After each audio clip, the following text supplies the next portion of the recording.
Hey Soup, welcome back. It's Claytano, and today we're going to be talking about how to rune Perna, the Fire Phoenix. For those of you that are new to the channel, as always, for this advice, I'm going to be giving the pros, the cons, the runes, the sets, the subset priorities, team combinations, alternatives, and the overall rating from my perspective as well in this video of Perna. Now, as far as my credibility, I'm a G3 player in global, but that doesn't really matter. But this is just my opinion for the most part. Okay, so to start into it, just a brief general review.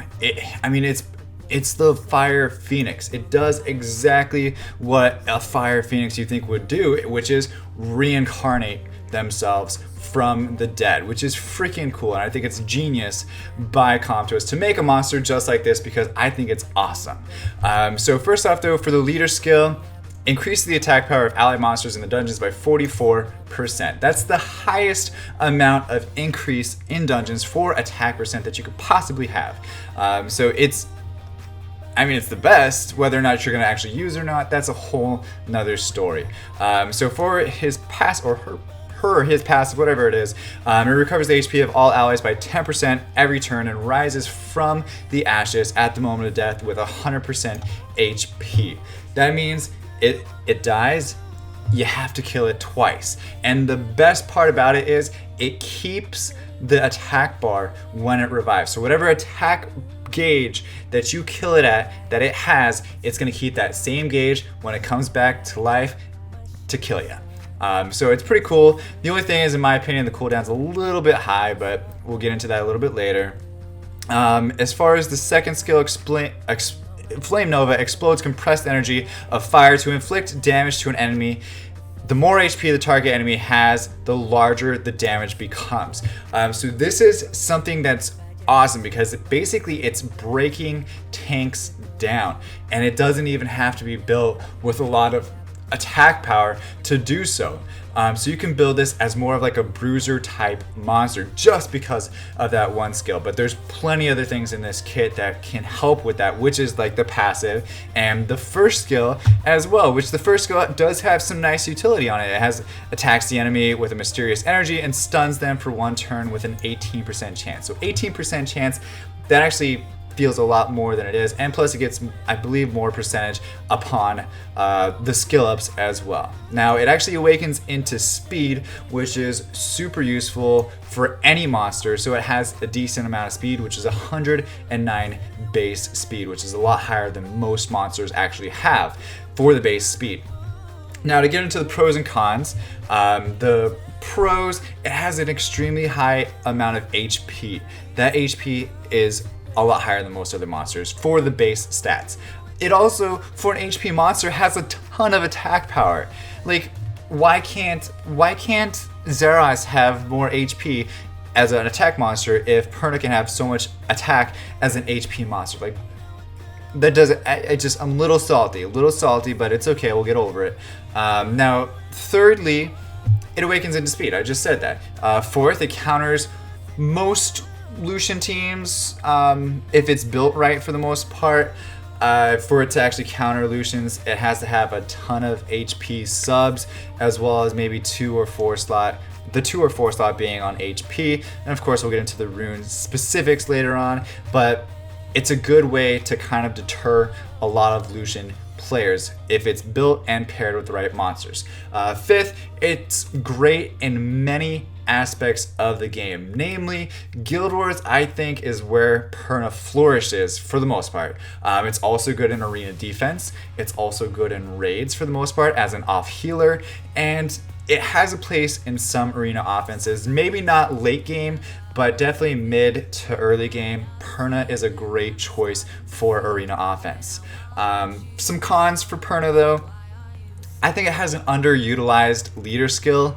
He doesn't actually get used in dungeons a whole lot for the most part. I know a few players maybe use her in like a Dragons B10 team. Necro is a little bit weird because it's just a single target shot, one skill, one hit, that's it. So it's a little bit underutilized in my opinion. As far as other cons, it has a high cooldown on the passive, and it's very susceptible to Zeros or skill reducing skills, like the Wind Samurai even has one, or the Fire Desert Queen has one. It's susceptible to these skills because if it gets killed on the same turn that it gets the skill reset, then it just dies. It's not like Theomar's, where if you reset the skill on the same turn that you cut all of its HP out, the passive still procs. No, it completely just removes it all on the same turn, which is, I mean, I guess it adds a little bit more strategy into it, but for the most part, I think that Theomar's and Perna should be the same, whether it's to have both of them die on the same turn or both of them still live on the same turn. I think it's up for debate for the most part. Same with kind of Samath, the Water Fairy King. It's the same basic idea as Perna. Theo's the only one that actually it works on, which I don't know why. Maybe make Theo like the other ones. Maybe. As far as other cons, the last one here, the third one, it's a single target nuke only. I like when I have nukes or bruisers to have at least some AoE damage, but is it really a con? It's not a huge deal for the most part.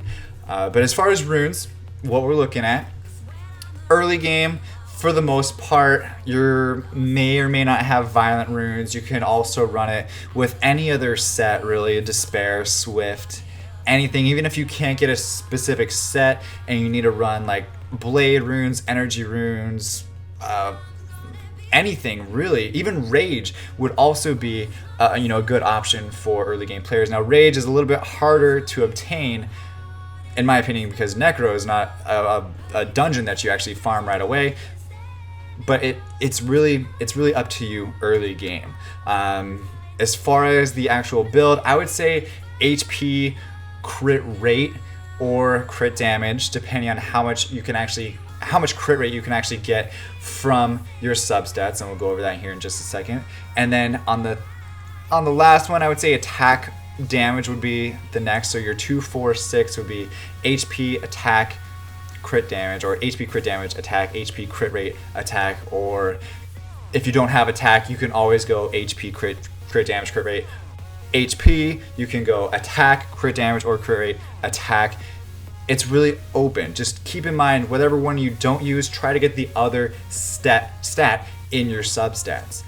For late game players, I believe Perna has to be on violent. That's the only way that it's going to be a threat, and most bruisers are actually going to be on violent runes. For the offset or the 2 set, that's going to be your will or revenge, depending on the team comp that you run it with. If you have something slow and you're trying to win turn 1, or trying to withstand turn 1, then I would say will. If you're trying to go for a longer match where the revenge is going to start kicking in, like Guild Wars are typically longer matches, then I would say revenge would be a better offset rune choice for you. If you can, it's same basic 2, 4, 6 attack, crit damage, attack for the most part. Try to get your crit rate as close to 100% as possible. The reason why is because if Perna misses a crit, it's going to hurt you so much more than any other AoE type monster would hurt you if it misses 1 crit. Because it's going to crit the other 3, it's going to miss the 1, no big deal. NBD, right? NBD. For Perna, if you miss crit and you throw a limp dick at the other fucking monster and you hit him for fucking whatever, 2,000, what is your Perna doing? It's you want it to be almost close to 100% crit as possible. Crit damage is, in my mind, secondary. So what a great segue into the substat priority portion of the video, which crit rate, again, should be your main focus, your main substat. You want to get that as close to 100% as possible. 80, 85, sure, that's fine, but try to get it as close to 100 as possible. Your next one should be speed. Since you're not having speed on slot 2, try to get that from your substats as much as possible. You don't want to slug, so try to get some speed stats, maybe a few on every rune for the most part. After that, HP. If you're going attack on your 2 and 6 slots, you want some HP subs. If you're going HP on 2 and HP on 4, then you want some attack subs for it to do a little bit more damage. So you guys kind of get what I'm saying. And then after that would be crit damage, and then after that would be like accuracy resistance, somewhere down there. Don't even like worry about that for the most part. I don't even know why I mentioned that. Just delete that. But as far as team combos, a lot of people, it blows my mind that they make this mistake. They pair up Perna with Samath, the Water Fairy King, and Theomars. Why? You're saying, hey Zeros players, come kill me. You're taking the one main, you're taking Perna's weakness, which is Zeros, and saying, I'm gonna make my entire defense weak to Zeros. Instead of trying to say, let's pair it up with some other monsters that are kind of good against Zeros and see if we can like kind of deter those Zeros players from hitting me. So that's kind of your mindset. So don't pair it up with those guys. Pair it up with more, I would say for like Guild Wars, you know, Orion Chaesoon is a super good pairing for Guild Wars. It's completely like, scary for the most part. For arena defense, pair it up with an HP leader. It doesn't matter who really. It could be Sekhmet, the Fire Desert Queen. It could be Veramos. It could be Varad. Varad would be amazing. Also paired up with Orion. I think Orion is so awesome for Perna because it's going to add a little bit of defense break to the kit. And if Perna hits on defense break, whether it's built HP crit damage, or I'm sorry, HP crit damage HP, or attack crit damage HP, or attack even, it's gonna do a lot of damage with 100% crit rate. So having some sort of attack break is gonna go a very long way. So now aside from that, your alternatives as bruisers, because Perna is a bruiser, there's no way around it. I would say Theo would be a pretty obvious alternative. For maybe one that you haven't thought of yet would be Kumar, in my opinion, because Kumar is another one that's gonna pretty much solo a Lucian team. Lucians would have troubles against a Kumar, and Lucians will have trouble against a lot of Pernas. Now Perna is a little bit weaker than Kumar is to Lucians, but Kumar would be a good replacement just to stick it wherever you put the Perna, just stick a Kumar instead, for the most part, you know, in arena. Aside from that, I think Chow would be a good replacement for Perna.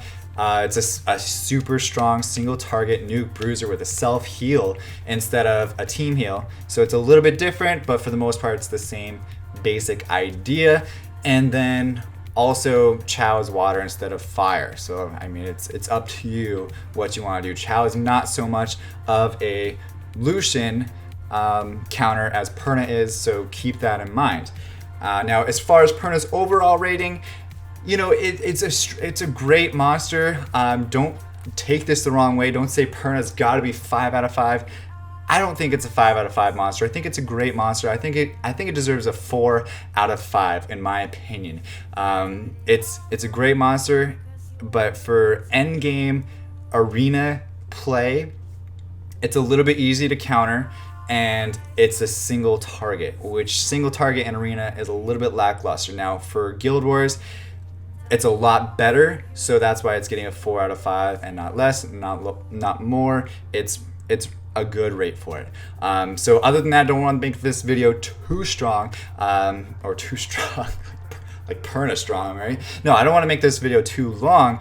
So as always, if this video helped you guys in ruining your Perna, if you have Perna, congratulations as well.